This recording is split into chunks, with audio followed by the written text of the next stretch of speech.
Hi guys, this book ruined my life temporarily. Uh, why? Veronica Roth, why?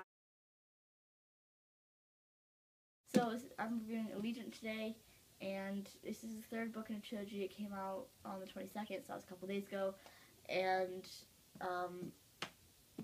yeah, if you have not read Divergent and Insurgent, for these two lovely, lovely books, then I don't know what you're doing because you should be reading them.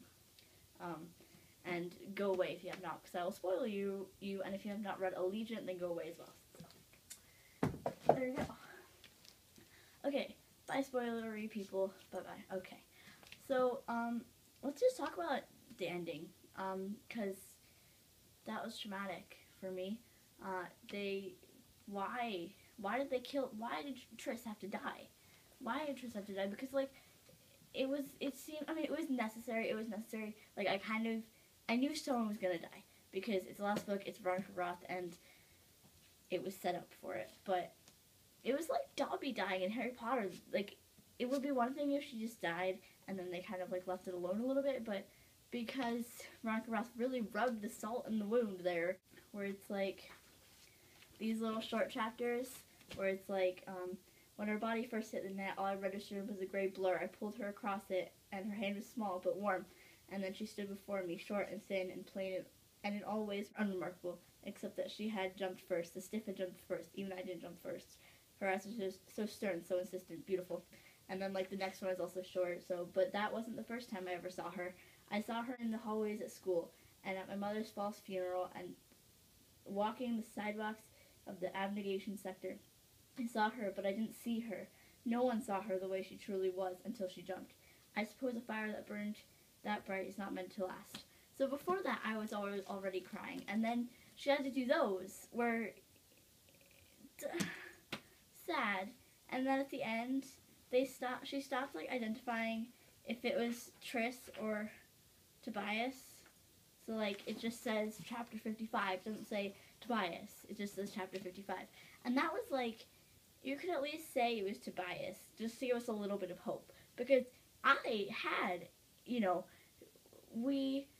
she kind of implied, she's not said she died. She said, she got shot and then she set off the thing and she sank onto the ground and, her arm hurt or whatever hurt, and she started, go black on the edges. And then she saw her mom, and I was like, whoa, is this happening? She cannot be dead.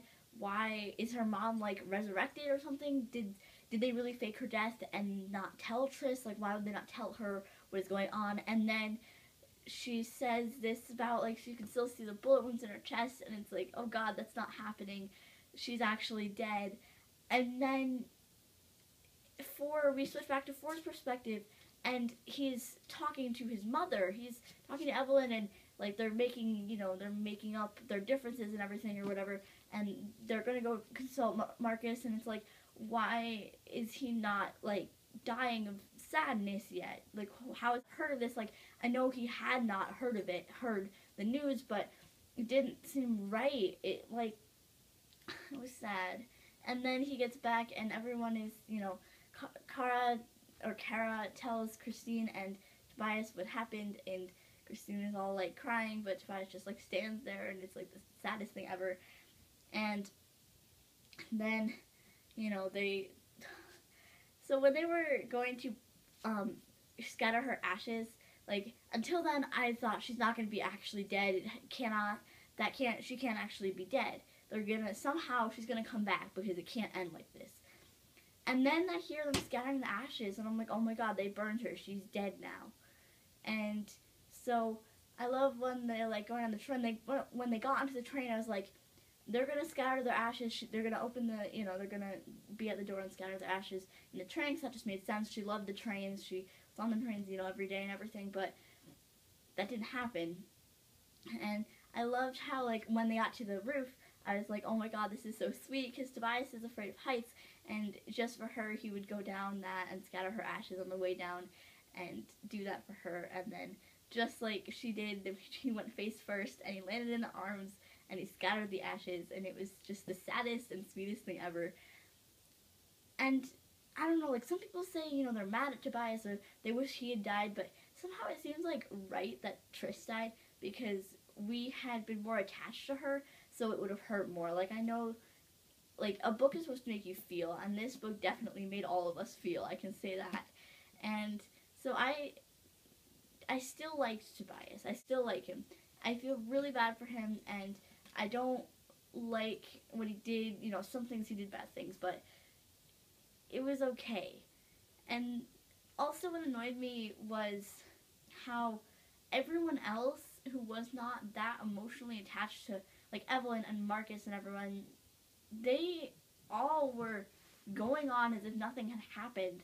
And I know that Evelyn and Marcus both hated Triss, but still, like, their son was in this state of, like, absolutely, like, shock, and they didn't do anything. They weren't being the right parents.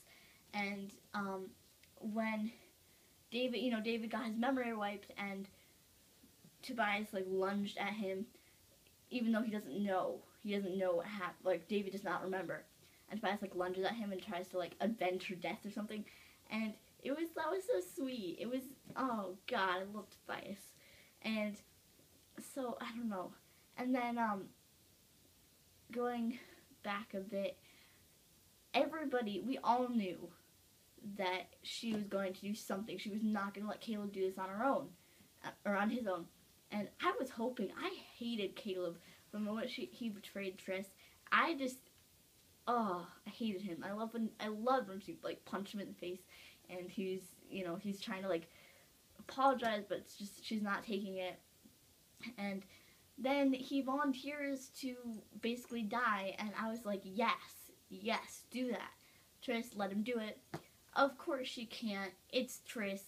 We all know that she's not gonna let her brother walk in there and die for, I mean, even if it's serving, you know, the greater cause or whatever.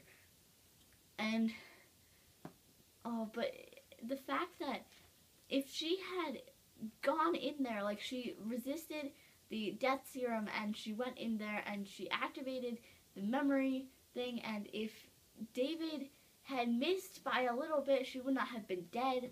And just the fact, like, that made me hate him so much. Also, Nita was, like, the stupidest person ever. I hated her. And I hated how Tobias, like, blindly followed her. Like, I understand that he had his reasons. He was not happy, and that made him do, like, he was not happy that he was genetically damaged or whatever, or that they told him that, and so he would do anything to, like, you know, make them pay for that. But he should have listened to Triss, because in every other occasion she's been right. She pointed this out in the book, and she was right. She's been right every single time. And like, a couple times she was wrong, obviously. They also pointed that out. But and I did like how in when Caleb was training to do the gun, fire the gun, he, like, Tobias and, like, Triss, that was, like, the last time they had to, like, play in, like, a fun way. And, you know, they were shooting and making jokes and stuff, and that was really sweet. And it was, like, it's good that they got that before she died, because, like, at the time, we thought, oh, this is normal, this is fine. But looking back, we're like, oh my god, I'm so glad they did this. Otherwise, it would have been bad, because they would not have had, like, a really, really happy, like, no danger type of thing. I mean, there was danger, but not at the moment, right? So, yeah. And then, Peter, it was really kind of, like, I've hated Peter, like, the whole way.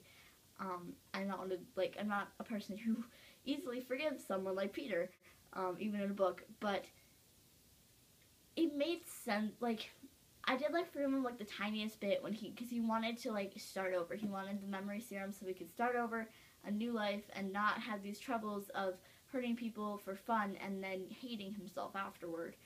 And I hated how he was doing that. He could have asked for the serum. He could have said, I need this. I know you guys all hate me. I know I'm a jerk, but I need this so that I can start over. And they would have given it to him because they all hate him.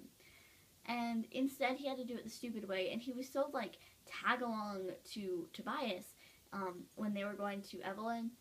how, you know, he knocked him down and fought him and everything, and I mean, I just didn't like that. Also, how I love the sculpture um, outside the compound where there was like the tank of water, but it was like only one drop at a time. There's like the tiny little dip in the rock. That was really cool. And then Trish is like, well, what if we unleash the whole thing? I think that's where this came from, because like the whole, there's so much change that happened in the book. This is like symbolizes it, the whole bucket of water shaping the rock at one time. Also, I love when they left the compound, and you know, Trish is like, I know it's weird to be missing a thing when there's so many people to miss, but I missed this train, and she, like, that was sweet, because she knew that she would probably never get to ride the train again, so she was all like, loving the train, and then when Zoe's like, she puts the picture on the ground, and then she's like, I'm gonna put this on the ground, and I'm gonna step back, because she's so like aware of how like skittish they're gonna be of them, because I mean they're new here, they don't know, like all their life they've been told that there's something horrible outside the fence, and they don't know. So she puts the picture on, Trist gets it, and I don't know, and she sees her mom, and then she sees her mom, and she immediately jumps to the conclusion, oh, my mom is they're gonna have faked my mom's death as well. And I thought that for a bit too, but then, you know, when they said no, they could not have helped, Natalie did not want to, etc. She was so like, it seemed like she mourned her again when she got like the letters and like the document on her, and then her letters to David as like a teenager. Those were pretty cool to read, although they got a little bit boring to read like during the book, because there was not much action in that, and there was like a bunch of pages just full of her documents. But otherwise, I think they were really good. So when they're going to the fringe, and they just ignore like these people who are obviously in need. They obviously need help, and they're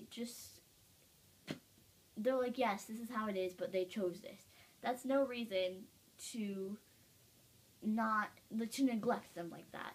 And you know, they were the factionalists basically. And that little girl who was like scared of Triss because she had her like bulletproof vest and the gun and everything. And that was so sweet, because the little girl, like, she was so scared, and she really, like, she did not know, because like she'd grown up with it, you know, that Triss was not gonna hurt her. And I really liked Kara in this book, or Kara. She, like, in the other ones, I really did not like her because she didn't like Triss. She was all like, oh, she's divergent, so she's, like, stupid or whatever, and then Triss killed Will, and she had so much guilt over that already, and Kara just, like, completely, you know, layered on more. But she was a lot better in this book. She was being useful, she was being nice, and she was really nice to Tobias after Triss died. She was like when he was sitting in the middle of the floor on the common room or whatever it was, and she just, or on the lobby, and she just, you know, he was like, well, I didn't want to be comforted or whatever, and she just sat down beside him and just was silent. Like, that was exactly what he needed. Someone to just, you know, mourn with him, if you will. And so she was really nice, and then she, like, tried to, you know, do all the electrical stuff, and then she knocked herself out before giving any information away. That was really good, because I would never have, like, put that down to Kara, because she was so, I don't know, she didn't seem to want to help them in the other books. Like, she did, but she didn't want to. So, like, it was good that she, like, did. And so Zoe, I really liked Zoe. She was like, I really liked Zoe, because she was so, like, the fact that she did not, like, explain things, because she did not, like, get it in her head that they didn't know what was going on. Like, they didn't know what all these things were. They were very, you know, primitive in their knowledge. And she just did not know this. And so she was just, like, going on explaining things very, like, primitively. And they were all like, I don't know what's going on. But she was so, like, nice and everything. And also, that reminded me of what I was going to say earlier. So Tori died. Why did Tori die? That was so sad. I mean, it didn't even seem like it was necessary. Like, and I know it was kind of necessary, only in a little way though. It could have been taken out, but like, why did she have to die? I like Tori. She was so awesome. She was always there for Tristan, her divergence, like helping her and stuff, and she was such a nice like character, and she was so like helpful and everything. And then when we realized that her brother was alive all along, all these times when Sheila is like inventing his death over and over and over again, and he was alive, and if she had been alive to see that, she would have been so happy, and that would have just been like the best. But she wasn't. That wasn't fair, it seemed. And speaking of unnecessary deaths, also Uriah, like, I know it was kind of necessary because it kind of sparked the thing with Tobias and Triss in their fight, and how Tobias was not behind, he did not set off the bomb, but he was with the team. He was on that team who blew up the bomb, who hurt Uriah and stopped his mind and his heart and everything, and then he died. And it was necessary that Ford go to Chicago and talk to his parents and his brother and sister and everything. And also, I did like how we see that it is actually Chicago. Like, Veronica Roth has said that it is Chicago, but we really see, like, it really is. And I also like, because I'm from Michigan, so I also like how, you know, they're talking about the other experiments news, like Detroit was a failed one. I was like, that's a little weird, but I loved the concept with the experiments and everything. I was hoping that they'd be a little bit more than just experiments. Like, also the Purity War seemed quite lame, honestly. I don't know. There was a civil war between the GPs and the GDs, genetically pure and genetically damaged. But they took away, to make the genetically damaged, they took away the cowardice and ignorance and selfishness and violence and all these things to make the factions and passiveness. But in doing that, it totally backfired on them, and instead they got these people who were could not like love or, you know, whatever, because they took that away from them. And then they were trying to like make it so that they were like better or whatever, and I just thought that was pretty stupid how they thought that everything was the genetically damaged fault. Whenever a fight broke out between a genetically pure and a genetically damaged, the genetically damaged would always get it worse, even though they say that genetically damaged will be treated exactly the same way as the genetically pure, but they don't, it's not brought out, it's not carried out like that.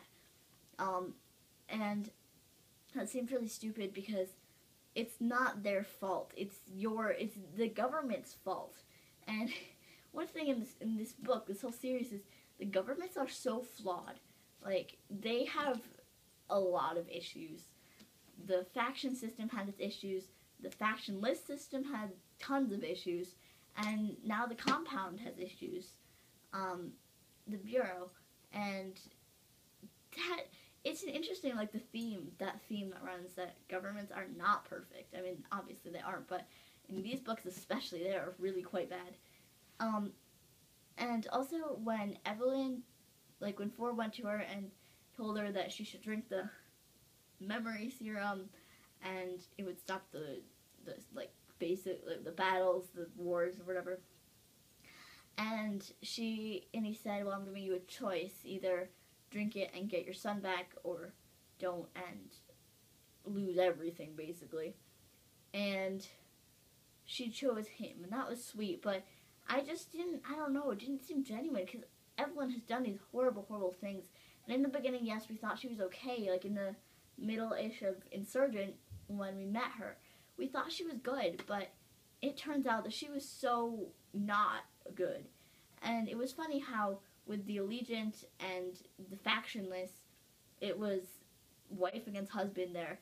With technically Marcus was not leading the Allegiant, Joanna was, but you know, he kind of took control of that. When I love when Evelyn went to like get the peace treaty signed basically by the Allegiant, and Marcus is like, no, why would I do this? What is in it for me? Basically, like, I don't care. I want to, you know, kill you basically. And then Joanna was like, you're not leading the Allegiant, I am. And it was like, yes, we agree to your terms.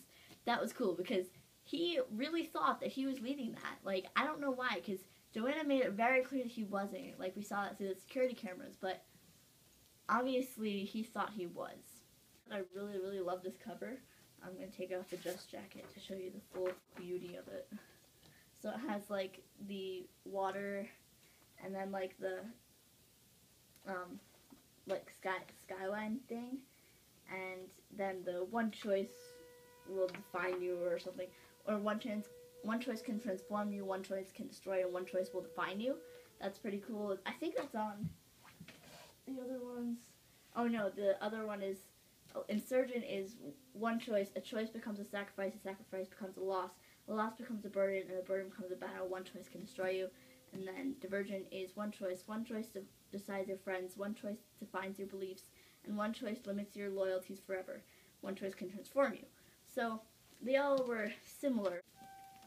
So, yep, the Divergent trilogy, everyone. I love these books. They are amazing, and I would recommend them to everyone and anyone. And this one was probably my second favorite of the series. Divergent would be my first, and then Insurgent would be my last, just because I felt like there wasn't, I don't know, there wasn't enough, like, it was all action. It was just like action. And the characters kind of annoyed me, and Triss was doing some stupid things, but, oh, they're so good. So good, guys. I will see you later.